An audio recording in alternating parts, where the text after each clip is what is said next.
there are parts that are worth preserving. But 1.35 million acres, bigger than the state of Delaware? Are you kidding me? It's one of the biggest land grabs in the history of the United States.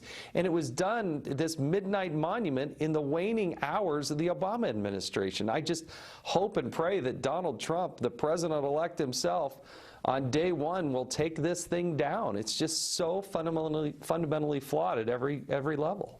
We are back with our panel to talk about a couple of national monument designations the president made. And Utah officials and others out west have been negotiating over this for years and have been warning and asking the president not to do it on his way out. 1.35 million acres in one, and the other one, I believe, is around 300,000 acres. And a little bit of a development today that when I think it was the White House tweeted out about it, they used the wrong picture. And that got some blowback, not only from Congressman Chaffetz there, but others. Chaffetz said something to the effect of, White House pick is arches, not monuments. Couldn't find a pic of bear's ears and doesn't even know where it is. Hashtag worst president ever. Thanks. Charles, they're not happy in Utah tonight. Well, look, you have to ask yourself, if this is such a great idea, then why didn't you just nationalize all of Nevada and all of Utah? It would have been an even stronger, a better idea. Look, this is a president acting, there's now half a dozen things in a unilateral way at the end of a presidency when he's no longer accountable. This is about as anti-democratic as you can get.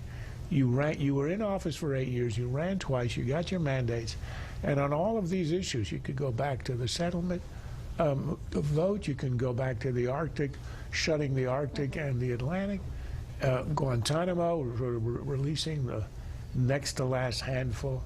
He's doing all these things that have been explicitly rejected by his own party, and that he doesn't have the courage of his own convictions, getting them done to lock in his successor. It's very anti-democratic. I don't know about the merits of the case. I would imagine that allowing mixed use and some exploration would be a good thing for the country. But Obama sees himself as the god hovering over the country, dispensing goodies to the extent that he's got control. And he figures, I've got control here, no one can stop me. And maybe it'll be somewhat irreversible. Well, and Molly, as we talked about, I mean, lawmakers out west have been signaling trouble for years, have been saying they worry because as soon as these designations are made, then the federal government controls this land, and they don't. They worry about lack of energy exploration or lack of control as the state over any of these millions of acres. I want to, though, put up what the president said in talking about this. He said, following years of public input and various proposals to protect both of these areas, including legislation and a proposal from tribal governments in and around Utah, these monuments will protect places that a wide range of stakeholders all agree are worthy of protection. We also have worked to ensure that tribes and local communities can continue to access and benefit from these lands for generations to come. Lawmakers are telling a different story.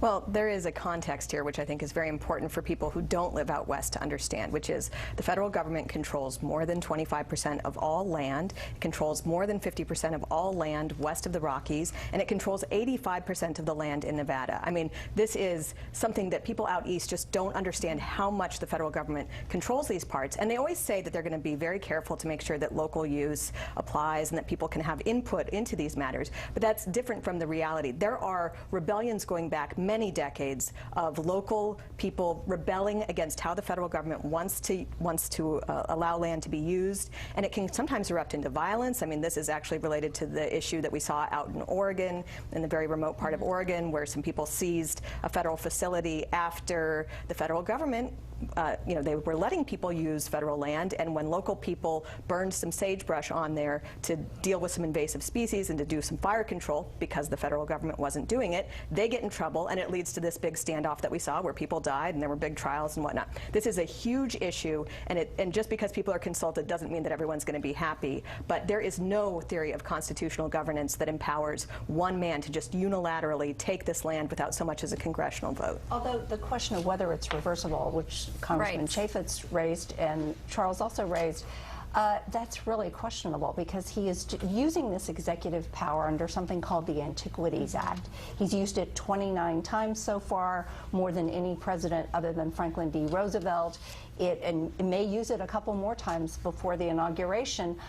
There are court decisions that suggest that while the president has the power to designate monuments under this act, they may not have the power to undesignate monuments under it. So once done, this may very well be, and probably is, permanent. And Steve, but we have Senator Lee also talking about trying to undo it, and this won't stand, obviously exploring his options.